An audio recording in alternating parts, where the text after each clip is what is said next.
चलिए शुरू करते हैं। विरासत है तो उसको क्लेम भी करेंगे।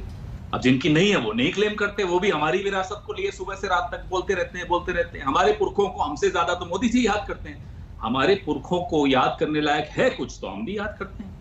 अच्छा, हमको सिखा रिया है। और जड़ों का क्या काम होता है? जड़ें जोड़ती हैं, शाखाएं बांटती हैं।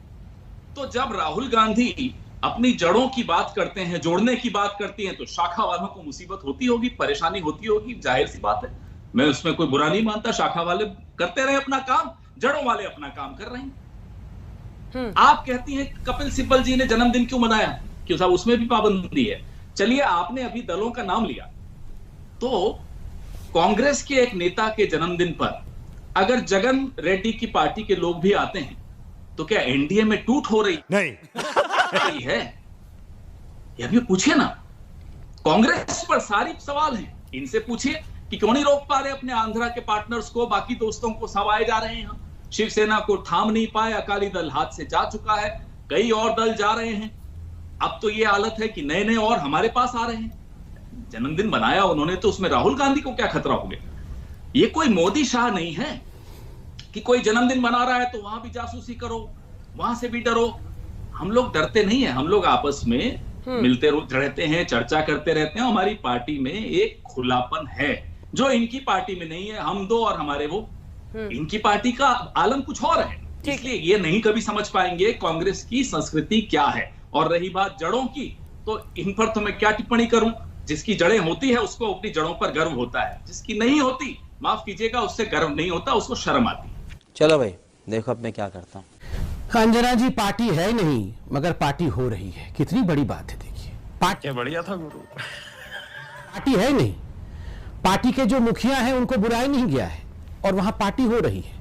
और मैं तो आपके ही चैनल के इंटरव्यू को सुन रहा था जिसमें राजदीप सरदेसाई को कपिल सिब्बल जी बड़े दुख से और भरे हुए मन से बता रहे थे कि मैंने तो पार्टी किया है। आज G23 is still alive and kicking. ये जो G23 है वो अभी भी बचे हुए हैं, वो अभी भी अपनी कोशिशों में आगे बढ़ रहे हैं। हो सकता है भविष्य में पार्टी को लीडरशिप मिले, ये आज कपिल सिब्बल जी का बयान था, मगर फिर भी पार्टी हो रही है, मुबारक हो।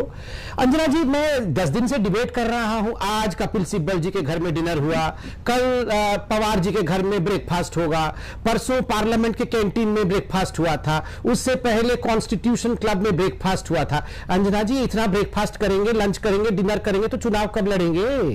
प्रॉब्लम तो इनकी यही है, ये सुबह से रात तक ब्रेकफास्ट, लंच और डिनर करने में ही व्यस्त है, चुनाव लड़ने की कोई स्ट्रेटेजी नहीं बना रहा है। दूसरी बात है, इन्होंने जड़ और शाखाओं के बारे में बात की। देखिए, जड़ का एक मतलब इमोबिलिटी भी होता है। आज कांग्रेस जिस प्रकार से जड़ अवस्था में है, उनको चेतन की आवश्यकता है, और जब जड़ चेतना में परिवर्तित होती है तभी शाखाएं फल और फूल में परिवर्तित होती है। आज कांग्रेस पार्टी में केवल जड़ अवस्था है, वहां ना शाखाएं हो सकती है, ना वहां पुष्प पल्लवित हो सकते हैं, और ना वहां फलवान पौधा नजर आ सकता है। यह परिस्थिति कांग्रेस पार्टी की है। मगर अंत में यहां इन्होंने विरासत की बात कही है, यहां कश्मीरियत की बात हुई है। इन्होंने कहा हमारा तो कोई जड़ ही नहीं है। मैं बहुत आदर के साथ पूछना चाहता हूं, आप बताइए, ये कश्मीरियत की बात करते हैं, आप प्लीज वो बाइट दिखाइए जिस दिन अनुच्छेद 370 को निरस्त करने के लिए पार्लियामेंट में आदरणीय अमित शाह जी खड़े हुए। पहला व्यक्ति अपोज करने के लिए कौन खड़ा हुआ?